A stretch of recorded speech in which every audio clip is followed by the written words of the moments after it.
sibuyas, bawang, bell pepper, patatas.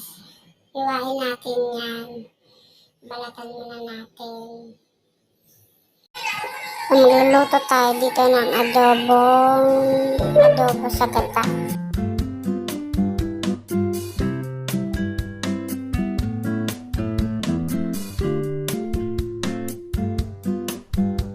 Tapos natin balatan, iwain naman natin ng slice o depende kung anong gusto mong hiwa na style. Yan, ganyan lang. Sunod naman natin hiwain is yung kalamansi. Ihahalo natin yan sa pagluto. So yan, okay na yung mga ingredients. Wala na ng kawali, painitin na natin yan. Tapos na natin yan, mantika, bawang, lagyan na natin bawang, sibuyas, masarap.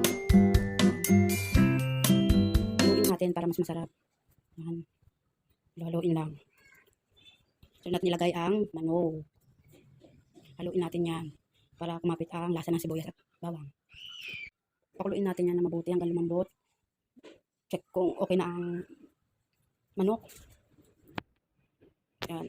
Tanggalin natin yung sabaw. Yan, malambot na lagyan natin ng toyo. Yan. Haluin na natin para dimikit ang toyo sa manok. Tapos haluin, lagyan natin ng paminta. Haluin na natin ulit para mahalo ang paminta. Sunod natin lagyan ng asukal para natin magpantay ang alat at tamis. Lagyan natin ng ginisa pampalasa. Sunod naman natin yung suka para pantay ang asim tamis. So yan, kumulo na. Haluin natin yan.